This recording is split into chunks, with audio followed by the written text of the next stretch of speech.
एक आर्मी जंग लड़ने के लिए निकलती है लेकिन कुछ ही घंटों में अपनी ही आर्मी का सफाया कर देती है। तो ये सब शुरू होता है सिर्फ एक बोतल शराब से। 1788 ऑस्ट्रिया वर्सेस टर्की। पर यहाँ पर ऑस्ट्रियन आर्मी में एक बड़ी प्रॉब्लम थी कि यहाँ पर अलग अलग देशों के सोल्जर्स थे, अलग अलग लैंग्वेजेस थी, तो उनका बैटल फील्ड पर बिल्कुल जीरो कोऑर्डिनेशन था। एक छोटी सी गलतफहमी भी पूरी आर्मी को खा सकती थी और रियलिटी में भी कुछ ऐसा ही हुआ। जब आर्मी आगे बढ़ रही थी तो कुछ घोड़े वाले सोल्जर्स को रास्ते में एक स्ट्रॉन्ग शराब मिलती है, जिसके बाद वो काफी थके हुए थे तो थोड़ा नहीं अच्छा खासा पीना शुरू कर देते हैं।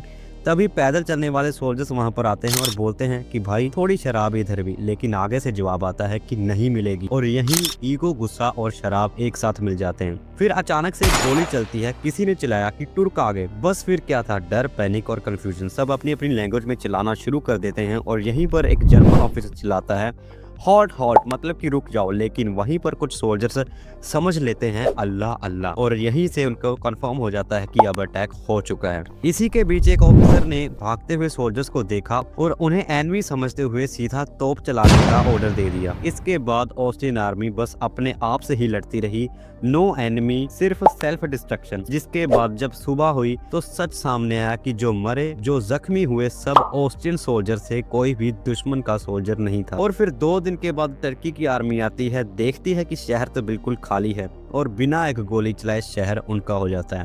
तो ये इवेंट हिस्ट्री में काफी ज्यादा वियर्ड है, क्योंकि